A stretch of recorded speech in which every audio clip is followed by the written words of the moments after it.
fará grandes coisas em nosso meio. Salmo 51, quantos acharam o texto? Diga amém. Então, eu quero ler esse texto e poder meditar. Lembrando que estamos aí nessa série de mensagens, demos uma pausa na quinta-feira passada, era culto com as nossas irmãs, mas hoje nós retornamos Salmos, a nossa vida em forma de poesia. E Deus tem falado conosco através destes salmos, e hoje eu creio que não será diferente. Salmo 51 diz o texto: tem misericórdia de mim, ó Deus, segundo a tua benignidade, apaga as minhas transgressões, segundo a multidão das tuas misericórdias.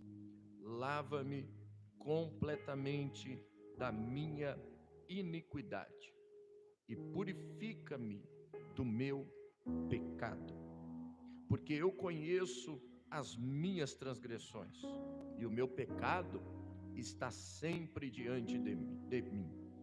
Contra ti somente pequei e fiz o que é mal à tua vista, para que sejas justificado quando falares e puro quando julgares. Eis que em iniquidade fui formado e em pecado me concebeu a minha mãe. Eis que amas a verdade no íntimo e no oculto me fazes conhecer sabedoria. Purifica-me com hisopo e ficarei puro. Lava-me, ficarei mais branco do que a neve. Faz-me ouvir júbilo e alegria, para que gozem os ossos que tu quebrastes. Esconde a tua face dos meus pecados e apaga todas as minhas iniquidades. Cria em mim, ó Deus, um coração puro e renova em mim um espírito reto. Não me lance fora da tua presença e não retires de mim o teu Espírito Santo. Torna-me dar a alegria da tua salvação e sustém-me com espírito voluntário. Então ensinarei aos transgressores os teus caminhos, e os pecadores a ti se converterão. Amém? Este salmo é um salmo de Davi, é um salmo de confissão do seu pecado. Qual é o pecado que Davi ele cometeu? Abra sua Bíblia, 1 Samuel, abre aí. Outro de ensino, vamos aproveitar, abrir o texto. Perdão, 2 Samuel. 2 Samuel. Qual é o pecado que Davi ele cometeu? O texto vai nos dizer que Davi ele decide se deitar com uma mulher que não é dele. O que vai causar e motivar Davi cometer este pecado? Olha o versículo de número 1 do capítulo 11. E aconteceu que, tendo ocorrido um ano, no tempo em que os reis saem à guerra, enviou Davi a Joabe e com ele os seus servos e a todo Israel, e eles destruíram os filhos de Amon e cercaram a Rabá. Porém Davi ficou em Jerusalém. Olha o que Davi fez. Davi pegou todo o seu exército, todos os seus soldados, e mandou eles para a batalha. Alguém vai dizer que a única guerra que Davi perdeu foi a guerra que ele não foi. Essa foi a única guerra que Davi perdeu, foi a guerra que ele não foi. Davi envia o seu exército no versículo 1, porém ele permaneceu em Jerusalém, em casa, enquanto todos estavam guerreando, lutando e vencendo. No versículo de número 2, olha o texto.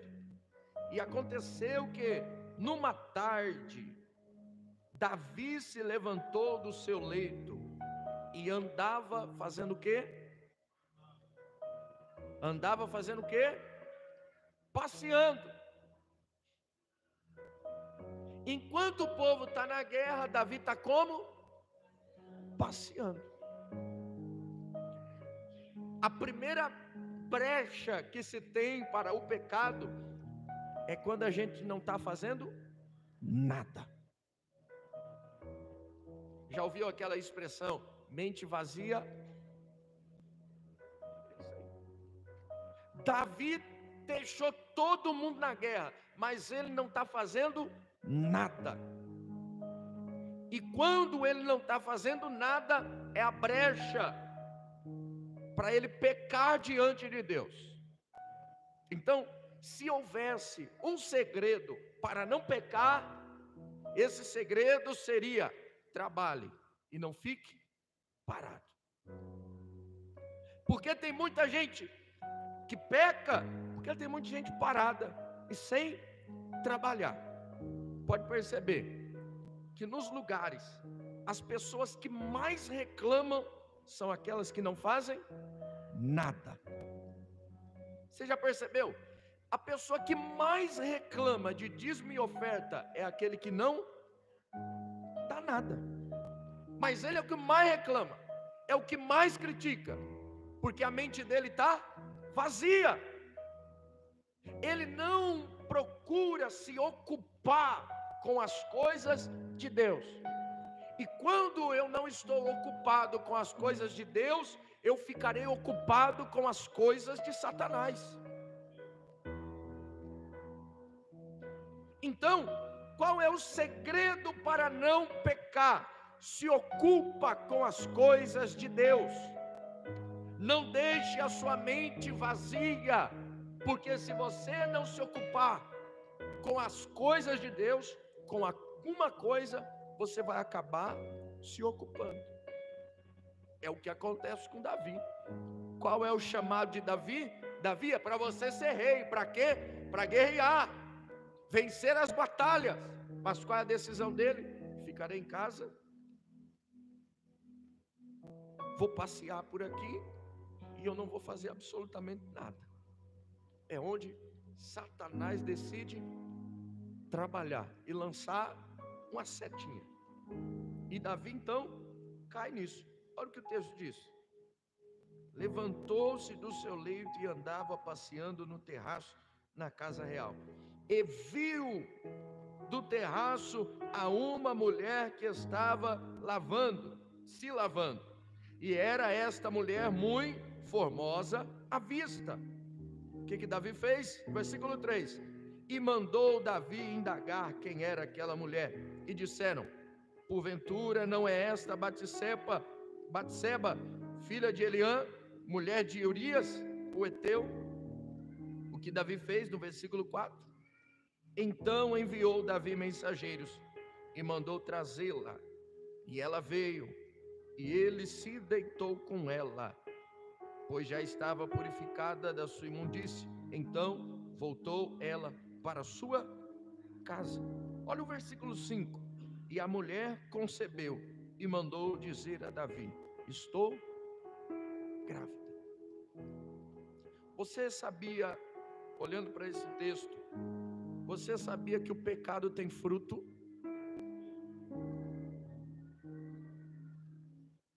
O pecado é uma semente que também dá fruto.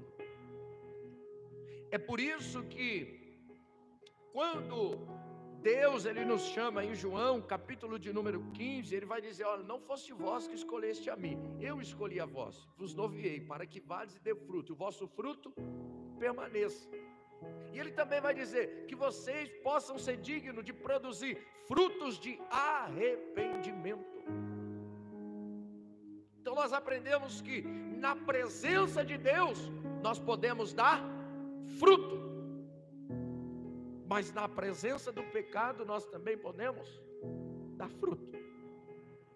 Se a gente pudesse deixar uma reflexão, a reflexão seria: onde nós estamos gerando frutos? Não dá nem para dar glória. Nem eu consigo dar glória aqui. Mas onde nós temos gerado fruto, a notícia que chega depois é: a mulher está grávida, Davi. O que Davi poderia fazer? Já se arrepender e resolver o problema. Mas qual é a brilhante ideia que Davi vai ter? Faz o seguinte: chama o esposo dela, coloca ele na frente de uma peleja. Olha o versículo de número 15. Versículo de número 15. Olha o texto. Escreveu na carta dizendo: põe Urias na frente da maior força da peleja, e retirai-vos de trás dele, para que seja ferido e também morra. Você percebeu que quando não há confissão e arrependimento, o fruto só cresce? Primeiro ele vê ela, depois ele chama ela, depois ele deita com ela, depois ela engravida. Ele não se contenta, mata o esposo dela. Você percebe que pecado que não tem confissão e arrependimento, o fruto dele só aumenta. Davi, ele tenta esconder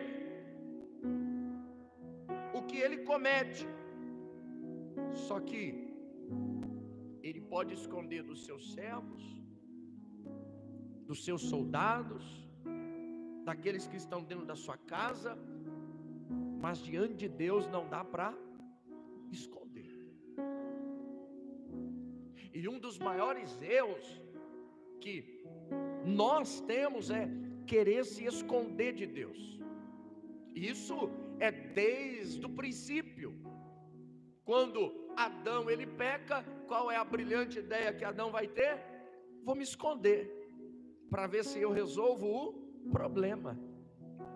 Teve um dia que a Vitória ministrou uma mensagem aqui, ela lançou uma frase que ficou marcado para mim, aquela frase, né? E a frase que ela disse aqui foi, esqueci. Como foi a frase? Como que foi a frase? Qual que foi? Rapaz, está na ponta da língua. Foi a frase que ela disse que culpa não resolve, arrependimento sim. Bom, essa frase é muito forte.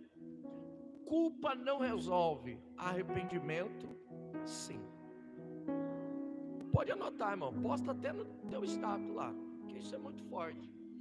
Sentir culpa não resolve nada, o que resolve é o arrependimento diante de Deus. É isso que resolve. É isso que nos traz de volta para os braços do Pai. Davi, ele está querendo se esconder disso, só que Deus vai decidir levantar um profeta.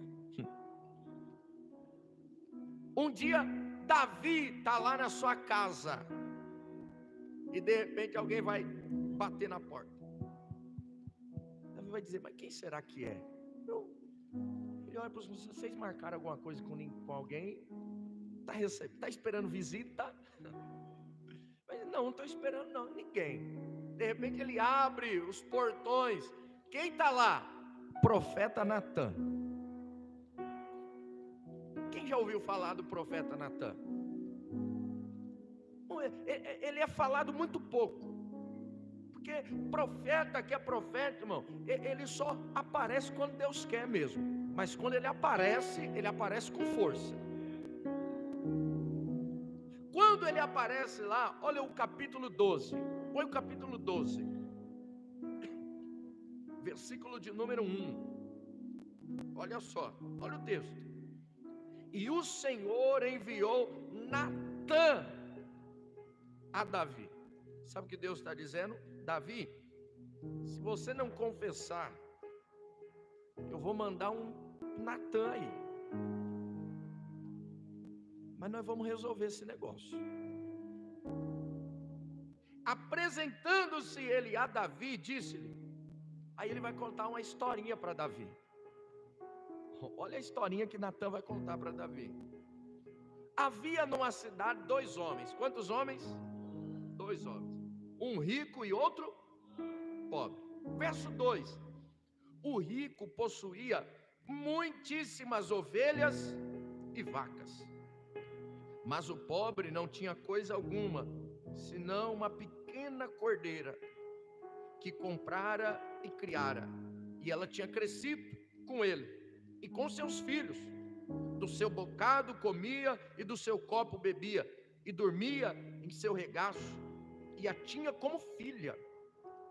E vindo um viajante ao homem rico, deixou este de tomar das suas ovelhas e das suas vacas, para assar para o viajante que viera a ele, e tomou a cordeira do homem pobre, e a preparou para o homem que viera a ele. Versículo 5. Então o furor de Davi ficou bravo. Quando Davi ouviu essa história, que o homem que tinha muito pegou do homem que tinha pouco, o texto vai dizer, Davi ficou bravo, ficou enfurecido, porque Davi está dizendo, como pode um homem que tem muito pegar daquele homem que tem tão pouco? Então o furor de Davi se acendeu em grande maneira contra aquele homem, e disse a Natã, vive o Senhor, que digno de morte é o homem que fez isso. Olha a sentença que Davi deu para esse homem. Ele é digno de morte. E quantas pessoas que estão sentenciando outras, e na verdade a sentença é para ela mesma. Davi sentenciou o homem. Davi, o que ele merece? A morte. Versículo 6. E pela cordeira tornara a dar o quadruplicado, porque fez tal coisa, e porque não se compadeceu. Olha o versículo 7. Então disse Natã a Davi, tu és este homem. Davi, achando que estava falando de outro, o profeta olha para ele e diz, você acabou de dar a sua sentença. Você é esse homem, Davi, que tinha tudo, tinha muitas, e decidiu pegar daquele que só tinha uma. Você destruiu uma família, você destruiu um casamento, você destruiu uma história. Você é esse homem, Davi. Então você merece a morte, porque você pecou. Porque é sempre mais fácil a gente observar o pecado do outro do que observar o nosso pecado. É muito mais fácil a gente julgar a história do outro do que julgar a nossa história. É por isso que no texto da ceia, domingo vai ter ceia, Paulo ele traz a responsabilidade individual para cada um. Examine-se, pois, o homem a si, e assim coma do pão e beba do cálice. O que Paulo está dizendo é, quem sabe se você pode beber do cálice ou não, é você mesmo, se examina. Agora tem gente que no dia da ceia, ele fica observando, quem pegou o pão, quem pegou o cálice, quem não pegou, ah, ela não pegou não, está em pecado, hein? Ah, você viu, irmão, hoje não tomou a ceia, eu vi, o que será que aconteceu? Examine-se, pois, a si mesmo. Quem entendeu até aqui? Então, o Salmo de número 51, Davi está pedindo perdão por causa desse pecado que ele cometeu. É um pecado grave, sim ou não? Pecado muito grave. Se deitou com a mulher do próximo, e além de se deitar, Davi ele foi um assassino.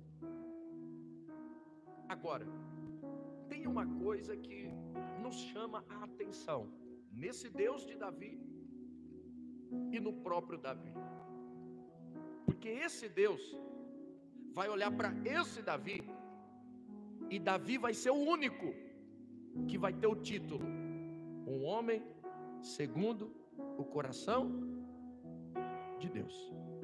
Irmão, depois que a gente ouviu e leu tudo isso sobre esse Davi, cria um paradoxo na nossa cabeça. A gente fala assim: como pode um homem desse ser segundo o coração de Deus? Você consegue entender esse Deus? O título que ele dá para Davi: um homem segundo o coração de Deus. É que pode isso? Como pode esse homem tão pecador, tão iníquo, tão transgressor, ser segundo o coração de Deus? A resposta, ela é simples. Porque Deus não está procurando pessoas perfeitas. Deus está procurando pessoas arrependidas. Não, Deus não quer você perfeito, Deus quer você arrependido. Deus não quer você perfeito, mas Deus quer você de joelho dobrado, dizendo: Senhor, eu sou pó, mas tenha misericórdia de mim.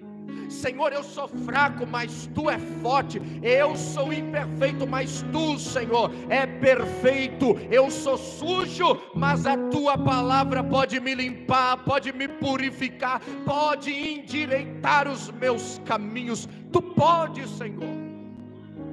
Porque Davi é um homem segundo o coração de Deus? Porque ele entendeu aquilo que Deus quer do homem. O homem não é perfeito, mas ele pode correr para o Deus perfeito. O homem, ele é sujo, mas ele pode correr para o Deus que limpa. O homem, ele é profano, mas ele pode correr para o Deus que santifica. O homem está na escuridão, mas ele pode receber o Deus que é luz. Então, Deus não está procurando pessoas perfeitas. Ele está procurando pessoas arrependidas. Então, não tente a perfeição diante de Deus. É diferente da perfeição diante dos homens. Para nós, o que é ser perfeito? É algo que não tem erro, falha. Isso é perfeição. Só que quando você vai para Mateus, capítulo de número 7, se não me falha a memória, no Sermão da Montanha, uma das palavras que Jesus vai dizer é: sede perfeito como eu sou perfeito. Sede santo como eu sou santo. A pergunta que fica é: tem como ser perfeito? Quem é perfeito aqui?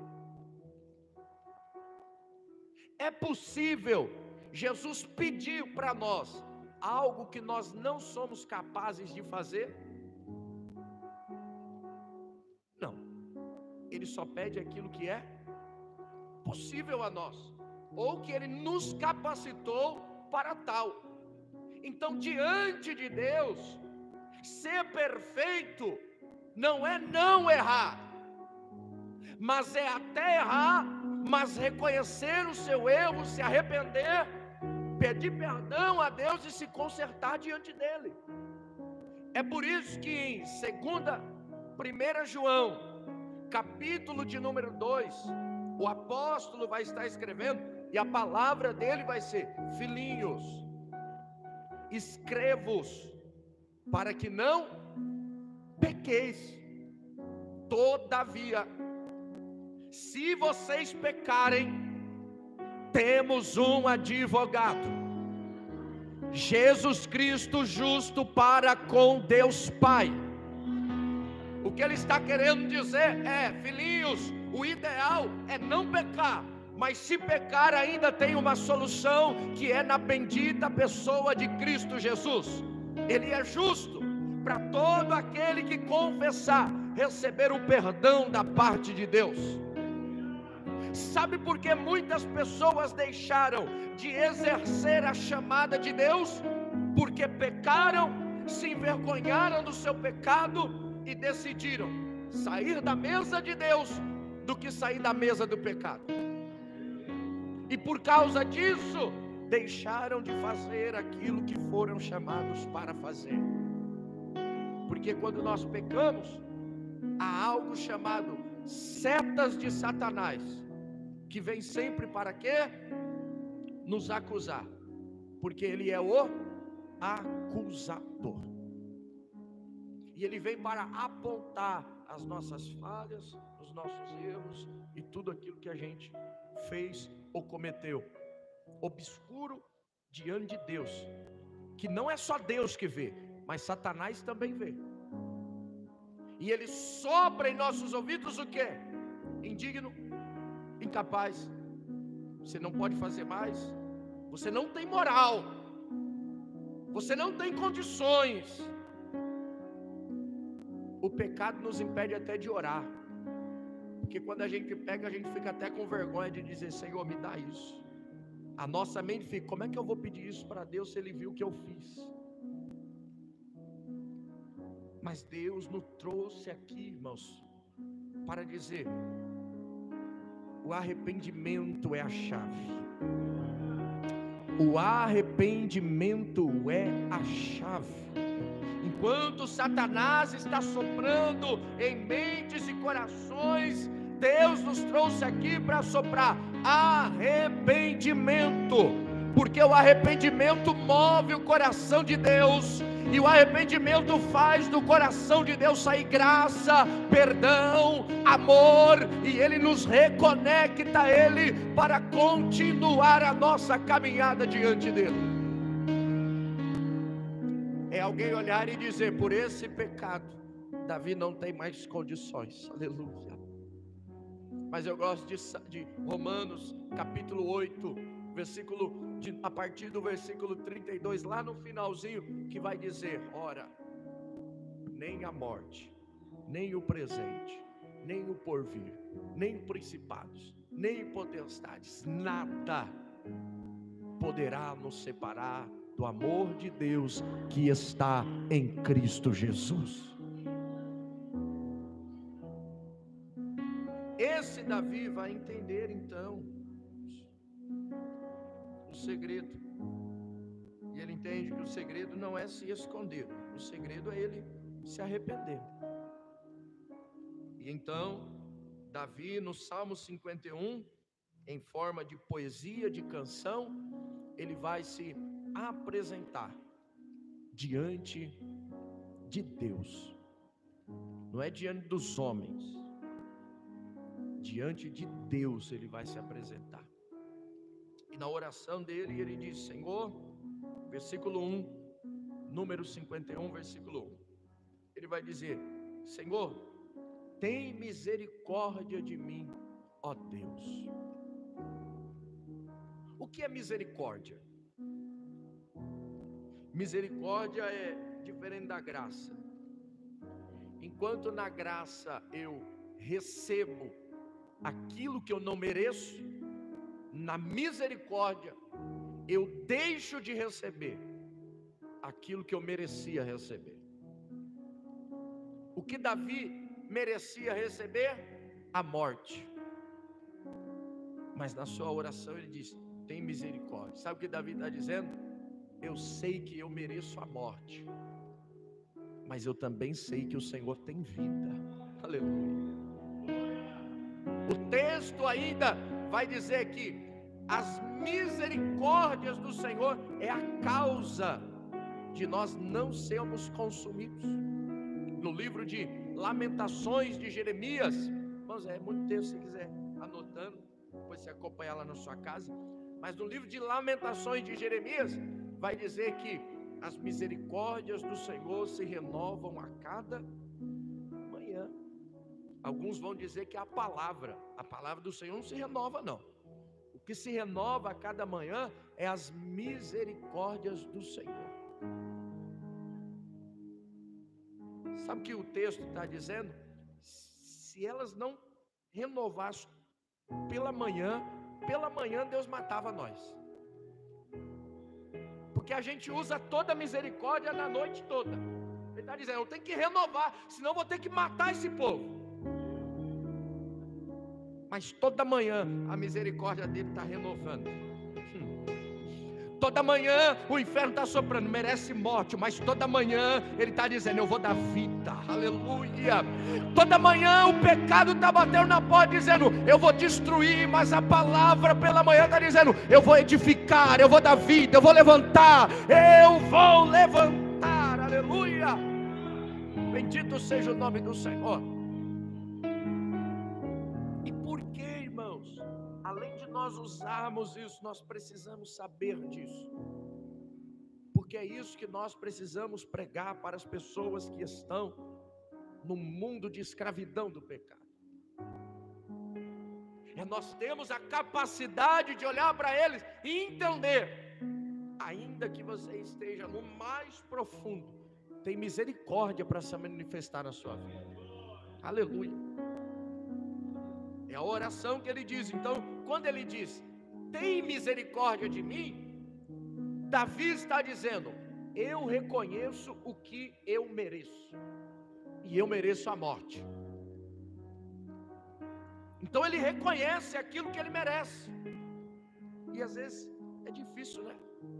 A gente olhar para nós e reconhecer, né? Que a gente não é nada, que a gente é um pedacinho de argila, a gente é uma poeirinha que, se Deus resolver assoprar, a gente vira pedacinho.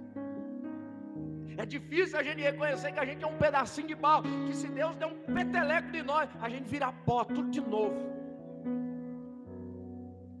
Mas Davi, aqui na sua oração, ele vai começar a reconhecer: eu mereço mesmo a morte, eu mereço ser destruído, mas tem misericórdia de mim, Senhor. Davi, então, ele começa a se arrepender diante de Deus. E aí ele diz: segundo a tua benignidade, apaga as minhas transgressões, segundo a multidão das tuas misericórdias. Olha o que ele diz: lava-me completamente. Então, isso aqui é uma confissão de arrependimento de verdade. A gente precisa analisar o texto. Se Davi, na sua oração, ele está dizendo: lava-me completamente, significa que ele reconhece que ele está sujo completamente. Ele reconhece. Ele não fica batendo no peito e dizendo: não, eu sou bom mesmo, eu faço mesmo, eu sou santo mesmo. Não, ele reconhece: Senhor, eu estou sujo,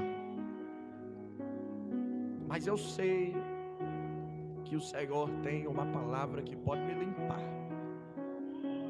que pode me purificar. Aleluia.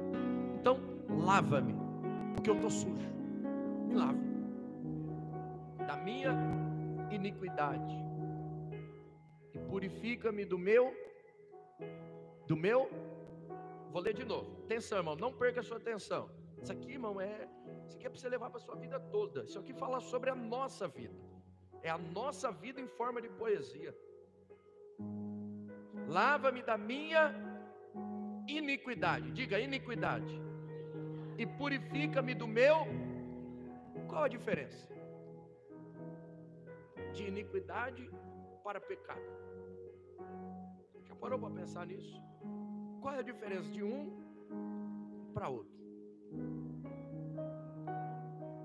Pecado é quando nós temos a plena consciência e aquilo nos causa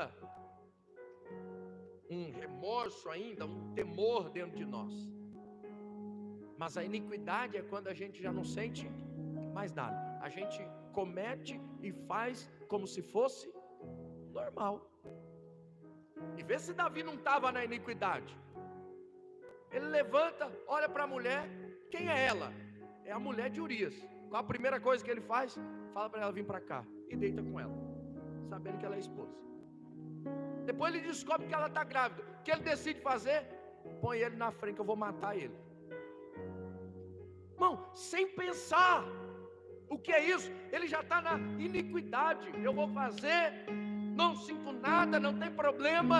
Mas ainda bem que Deus sempre tem um profeta com uma palavra. Ainda bem que Deus sempre prepara uma quinta-feira de culto de ensino para ministrar a tua palavra e dizer para nós: volta que dá tempo, volta que dá tempo, volta que dá tempo. Ele está na iniquidade, mas tem uma palavra de Deus que vai fazer ele voltar para o rumo novamente. Porque, irmãos, tem coisa que palavra de esposa não muda a gente não. Palavra de esposo não muda a gente não. Palavra de pastor não muda a gente não. Palavra de amigo, tem amigo que quando fala a gente até acha que ele é inimigo, de tanto que ele está falando para nós. Só que quando Deus decide abrir a boca com a tua palavra, Ele despedaça tudo, Ele quebra, se necessário Ele refaz de novo, porque a palavra dEle vem para quebrar os corações de pedra, e se necessário fazer uma nova criatura. Porque quando a palavra dEle vem, ela vem e transforma, e muda, e regenera, e faz de novo, de maneira que lhe apraz, porque Ele é Deus.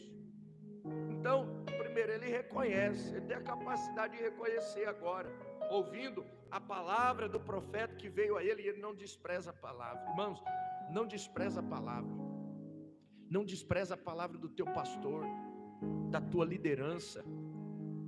Quando o pastor, irmão, chega para você, chama a tua atenção por alguma coisa, irmão, não despreza essa palavra, é para o teu crescimento. Irmão, se o pastor não quisesse teu crescimento, ele nem te falava nada, ele deixava você na tua e pronto, porque na vida dele não vai mudar nada. Mas quando fala é porque quer o teu crescimento. Quando tua mãe fala alguma coisa, quer o teu crescimento. Quando os teus amigos falam alguma coisa, é para o teu crescimento. Só que a gente tem uma habilidade imensa para desprezar os conselhos de Deus, desprezar a palavra de Deus. E Deus, ele sempre fala. Verso 3, vai dar tempo da gente terminar, vou correr. Olha o versículo 3, que corrobora com tudo aquilo que a gente diz desde o versículo 1. Olha o 3: porque eu conheço as minhas transgressões, e o meu diante de mim. Só se você tiver coragem, diga assim para o seu irmão: hoje é noite de reconhecer as nossas transgressões. Meu Deus, é forte. Versículo 4: contra ti somente pequei, fiz o que é mal à tua vista. Sabe o que Davi está dizendo? O homem não viu, mas eu sei que o Senhor viu. Tem uma vez que uma mulher queria deitar com José, quem lembra? A mulher de Potifar. Ela disse: ninguém está vendo, José. Sabe qual vai ser a resposta de José? Pecaria eu assim contra o meu Deus? A palavra de José não é: pecaria eu contra Potifar, pecaria eu contra o meu pai. Não, pecaria eu contra o meu Deus.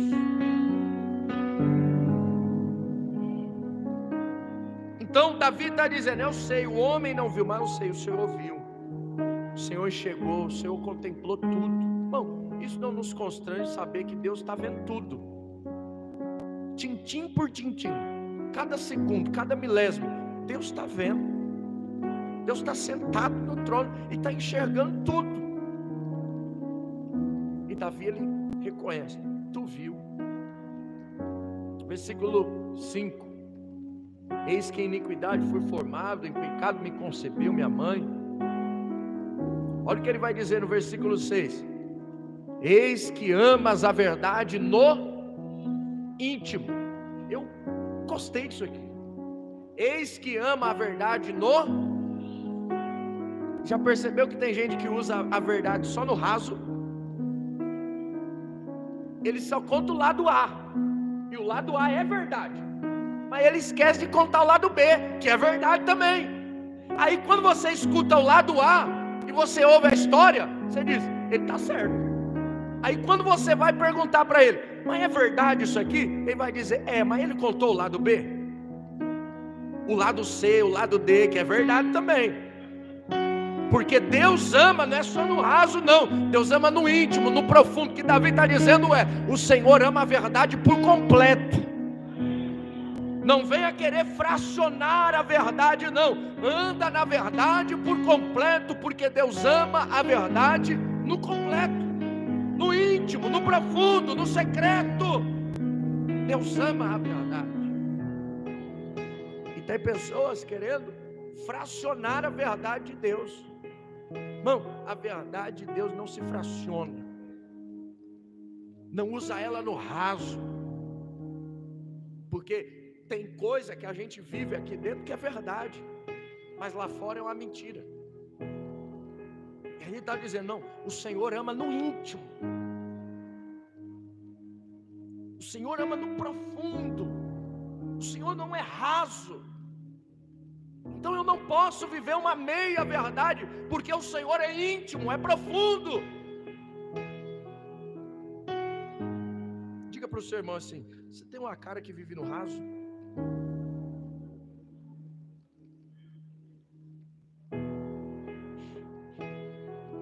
Se ele não aceitar, não tem problema.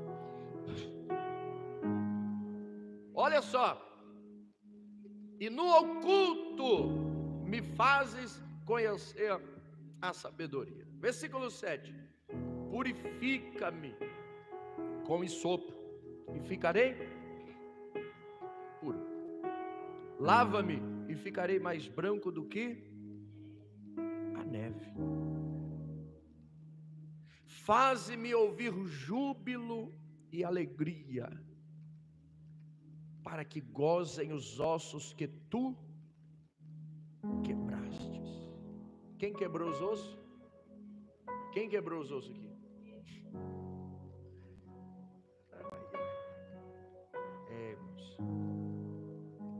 Vamos nos arrepender ou vamos esperar Deus quebrar os ossos?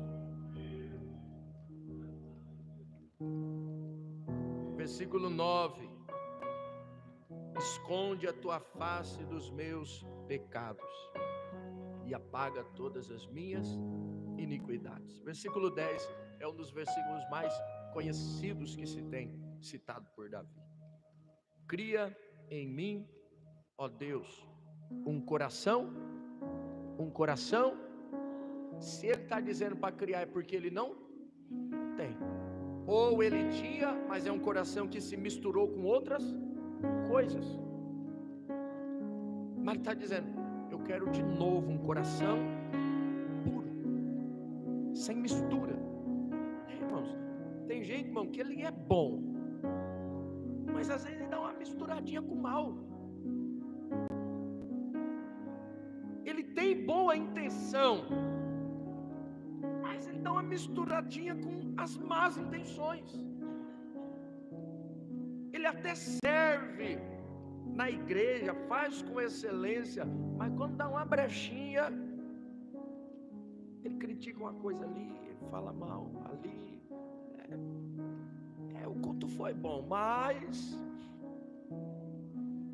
não, a liderança trabalhou bem, mas tenha o coração puro, sem mistura, que seja sincero, que seja de verdade, que seja inteiro diante de Deus, um coração puro, verdadeiro.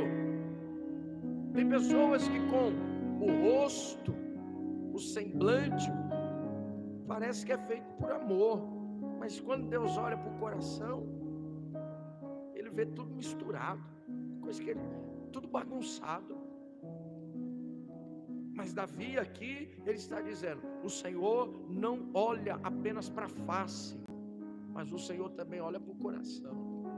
O Senhor não olha apenas para aquilo que eu falo, mas o Senhor também olha para o coração. Então, melhor do que você pregar bonito, é você ter um coração bonito. Melhor do que você liderar bem, é você ter um coração bom. Melhor do que servir, É melhor ter um coração que Deus enxerga, que é puro, reto, diante dele. Quem entende até aqui?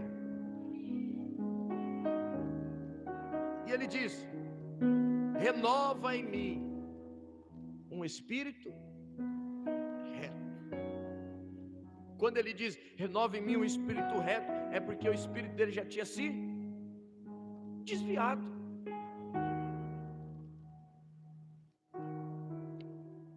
Mas ele está dizendo: eu não quero ficar desviado.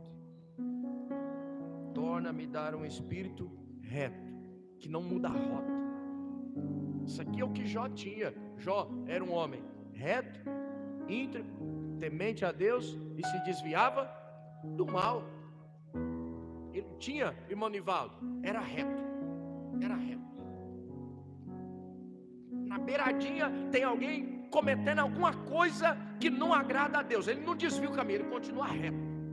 Tem alguém olhando para ele e dizendo: você é meio quadrado, hein? Ele continua reto.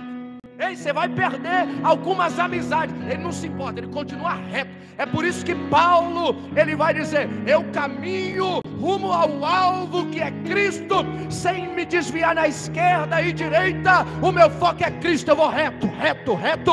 Eu não perco a visão dele. Aleluia. Não desvie, que haja em nós um espírito reto, que não desvia nem para a esquerda e nem para a direita, mas que nós possamos caminhar reto, rumo ao alvo que é Cristo nosso Senhor. Aleluia. Retidão diante de Deus. Essa retidão às vezes vai fazer você perder algumas coisas, porque na esquerda e na direita vai aparecer coisas que vai dar vontade de pegar. Só que qualquer desvio que você fizer te distancia do foco.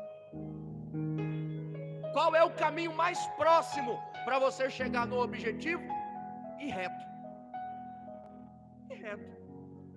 Imagina, Natan, daqui na tua casa, se não tivesse tanta curva, daqui até lá, cortando aqui, ó, era rapidinho. Reto. Então sempre que você desvia, você se distancia de Deus, e o caminho fica mais longo. Então eu senti Deus aqui. Vou correr. Versículo 11, ele diz: não me lance fora da tua, e não retires de mim o teu. Lembra que no versículo 1 ele diz: tem misericórdia. E eu disse que quando ele diz tem misericórdia, é porque ele está dizendo: eu reconheço aquilo que eu mereço. Aí ele está dizendo que eu sei que eu mereço ser lançado fora da tua presença. Eu sei que eu mereço que o teu Espírito Santo seja retirado de mim. Mas tem misericórdia, Senhor. Não me lance fora da tua presença.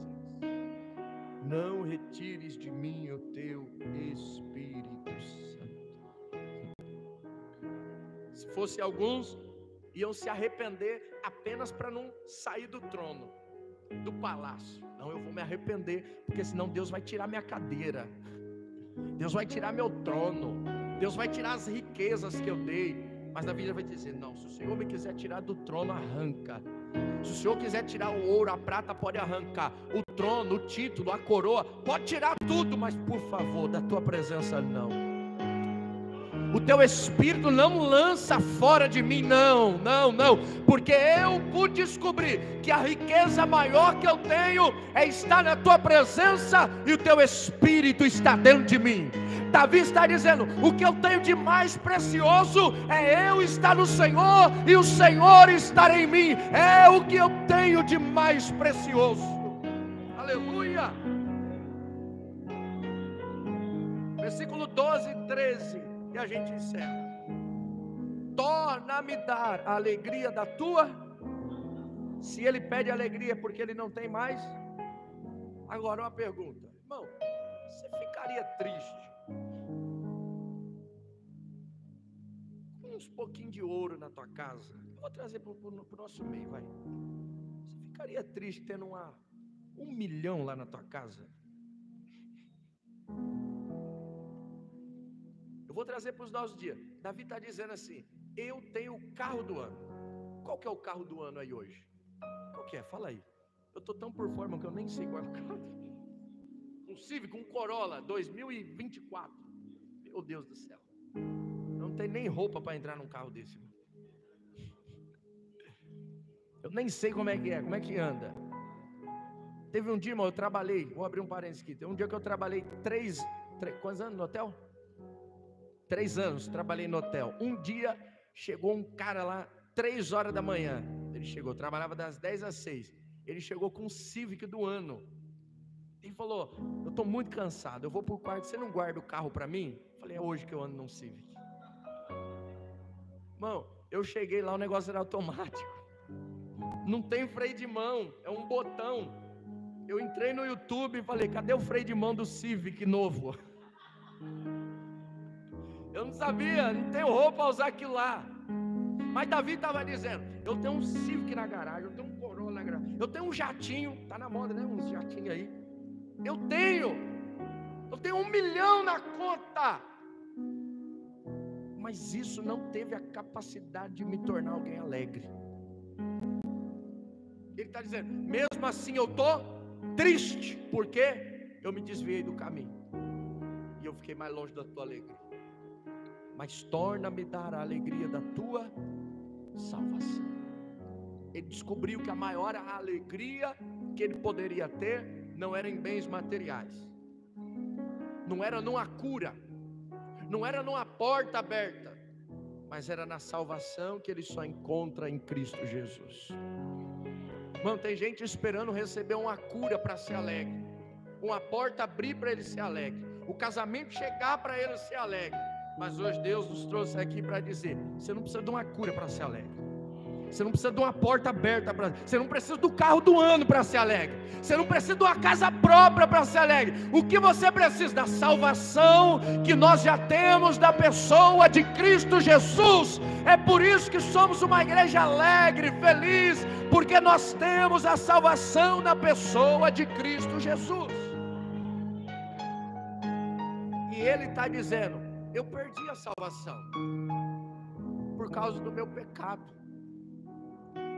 Torna-me dar a alegria da tua salvação. E sustém com um espírito voluntário. Sabe o que ele está dizendo? O Senhor pode me renovar, que a partir de agora o Senhor não vai nem precisar pedir, eu vou fazer de maneira voluntária.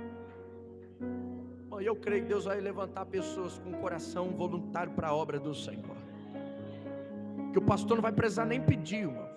As pessoas vão chegar e dizer: pastor, eu quero ajudar na obra, eu quero servir na obra. Aleluia. Diga para o seu irmão: coração voluntário para você. A gente encerra 13, versículo 13 me encanta. Então, então, o que ele está dizendo? Depois de todo esse processo, então ensinarei aos transgressores os teus caminhos, e os pecadores a ti se converterão. Sabe o que Davi aqui está nos ensinando? Eu só posso ensinar quando eu tenho moral para ensinar.